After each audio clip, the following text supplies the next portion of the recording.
बच्चों के बीच गीता ज्ञान की समझ बढ़ाने और गीता ज्ञान के मैसेजेस को बच्चों तक पहुंचाने का जो इनिशिएटिव पंडित जी और स्कूल प्रिंसिपल आशा जी ने लिया है, उसके बहुत अच्छे रिजल्ट्स आने लगे हैं। बच्चे न सिर्फ गीता में इंटरेस्ट लेने लगे हैं, बल्कि बेसब्री से पंडित जी के सेशन का इंतजार भी करने लगे हैं।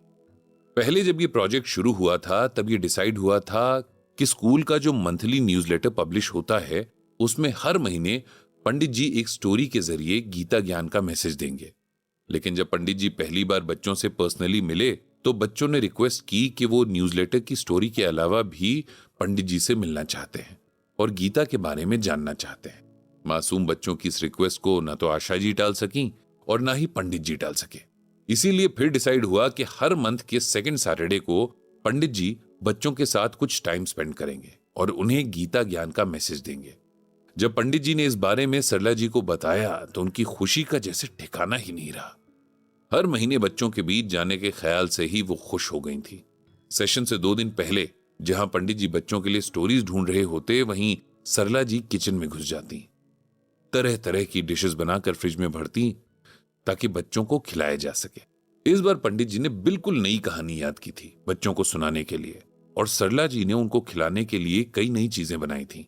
दोनों जने अपना काम, अपना कर्म कर रहे थे, और वो था दूसरों को खुशी देने का कर्म। बस फर्क इतना था कि पंडित जी जो कर रहे थे उसका फल बच्चों को कुछ टाइम के बाद मिलना था, और सरला जी जो कर रही थी उससे बच्चों को इंस्टेंट खुशी मिलती थी। जब पंडित जी और सरला जी सेशन के लिए स्कूल पहुंचे, तो आशा जी बहुत खुशी से उनसे मिली।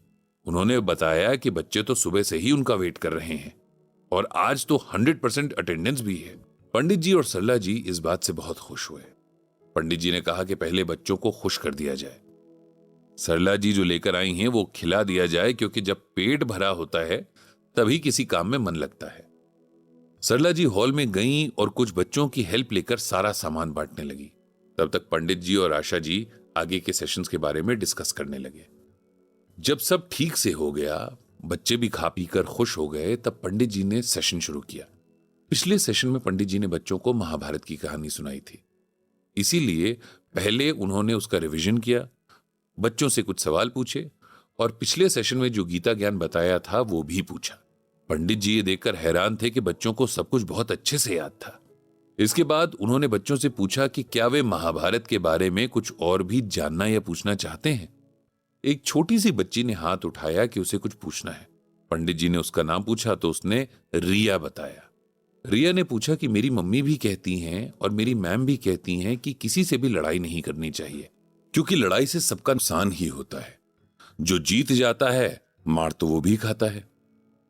फिर कृष्ण भगवान जी ने लड़ाई क्यों करने दी? अगर वो चाहते तो लड़ाई रोक सकते थे ना। रिया के मुंह से ऐसा सवाल सुनकर पंडित जी हैरान रह गए। इतनी छोटी बच्ची अपने बड़ों की बताई बातों पर कितना ध्यान देती है और बातों को कितने अच्छे ढंग से समझती है। ये देखकर पंडित जी को बहुत अच्छा भी लगा। उन्होंने रिया से बैठने को कहा। फिर पंडित जी ने कहा कि मैं आप सबको एक कहानी सुनाता हूं, आप सुनो और फिर मुझे बताओ कि इसमें क्या होना चाहिए था। एक छोटा बच्चा था, उसका नाम था आरव। वो बहुत अच्छा था, हमेशा टाइम से स्कूल आता था, अपने टीचर्स की बहुत रिस्पेक्ट भी करता था और पढ़ाई भी बहुत अच्छे से करता था। आरव के स्कूल में 3 बच्चे थे। ये आरव से बड़े थे और काफी बदमाश भी। ये बच्चे आरव को बहुत तंग करते थे, उसका लंच निकालकर खा जाते थे। अगर कभी उसके पास पैसे होते थे तो उससे पैसे भी छीन लेते थे। आरव उनसे बहुत परेशान था, लेकिन डरता भी था। वो बच्चे आरव को डरा धमका कर रखते थे कि अगर किसी से कुछ भी कहा या शिकायत की तो उसको बहुत पीटेंगे।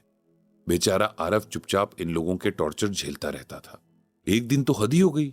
हुआ यूं कि स्कूल में एक मॉडल मेकिंग कंपटीशन था। इसमें बच्चों को अपनी पसंद के टॉपिक पर मॉडल बनाना था, और जिसका मॉडल सबसे अच्छा होता उसे ट्रॉफी भी मिलती और स्कूल मैगजीन में उसका फोटो भी छपता। आरव हमेशा एक्स्ट्रा करिकुलर एक्टिविटीज में आगे रहता था। उसने बहुत मेहनत से अपना मॉडल रेडी किया। उसने एक बहुत सुंदर मॉडल बनाया जो सोलर एनर्जी के बारे में था। जिस दिन वो कंपटीशन था उस दिन आरव बहुत खुश होकर स्कूल पहुंचा, लेकिन ये तीनों बदमाश लड़के गेट पर ही उसका इंतजार कर रहे थे। उन्होंने उसे वहीं रोक लिया और अपना मॉडल छोड़कर जाने को कहा। आरव नहीं माना तो वो लोग उससे मॉडल छीनने लगे। आरव मॉडल नहीं देना चाहता था, क्योंकि उसने इसे बहुत मेहनत से बनाया था। जब वे तीनों उसके मॉडल पर झपट रहे थे, तब आरव ने अपना मॉडल बचाने के लिए रेस लगा दी। और एक पत्थर से उसका पैर टकरा गया और वो गिर गया।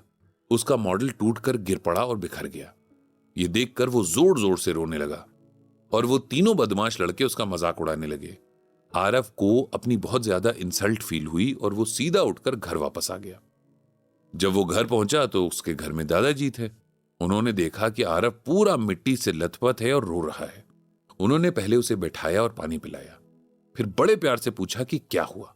तब आरव ने दादाजी को सारी बात बताई और यह भी बताया कि वो तीनों बच्चे उसे बहुत दिनों से परेशान कर रहे हैं। ये सुनकर आरव के दादाजी ने कहा कि उसने आज तक उन्हें या किसी और को क्यों नहीं बताया, टीचर से शिकायत क्यों नहीं की। आरव ने कहा कि उन लोगों ने उसे धमकी दी है कि अगर किसी को बताया तो उसे बहुत मारेंगे। आरव के दादाजी ने उससे कहा कि उन्होंने आरव को यह सिखाया है कि कभी भी किसी को दुख नहीं देना चाहिए और कभी किसी के साथ इनजस्टिस भी नहीं करनी चाहिए।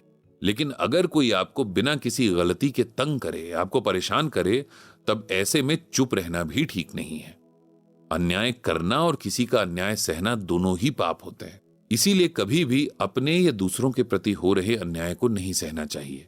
जरूरी नहीं कि आप हाथों से लड़ें या किसी को मारें, लेकिन जिस तरह भी मुमकिन हो अन्याय के खिलाफ खड़ा होना चाहिए। जैसे कि आपको अगर स्कूल में कोई बिना बात के परेशान करे तो आप चुप न रहकर अपने पेरेंट्स या टीचर्स को बताएं। और किसी से भी डरना नहीं चाहिए। जितना भी आप दूसरों से डरेंगे उतना ही लोग आपको डराएंगे। इसके बाद आरव के दादाजी ने आरव को श्रीमद् भगवद गीता का ये श्लोक सुनाया। स्वभाव जन्य प्रकार निबंध स्वेन कर्मणा कर्तुम नेच्छि यम्मोहत करिष्य वयस्पति तत्। इसका मतलब यह है कि भगवान श्री कृष्ण अर्जुन से कहते हैं, हे अर्जुन, अपने ही स्वभाव से पैदा हुए, अपने कर्मों से बंधे हुए वो जो मोह की स्थिति में आप नहीं करना चाहते, आप असहाय होकर करेंगे।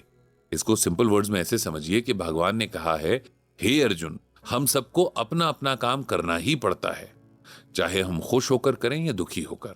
इसीलिए अपने काम से भागना नहीं चाहिए। कौरवों ने भी पांडवों पर बहुत अत्याचार किया था। उन्हें इतना परेशान कर दिया था कि उन्हें लड़ाई के लिए मजबूर होना पड़ा। पांडव सच के साथ थे, इसीलिए भगवान भी उनके साथ थे। पंडित जी का आंसर सुनकर रिया और बाकी सब बच्चे बहुत खुश हो गए। अब उन्हें समझ आ गया था कि महाभारत का युद्ध क्यों जरूरी था। पंडित जी ने भगवान श्री कृष्ण से सब बच्चों को सही समझ और उनके मन में सही गलत का फर्क करने की क्षमता देने की प्रार्थना की।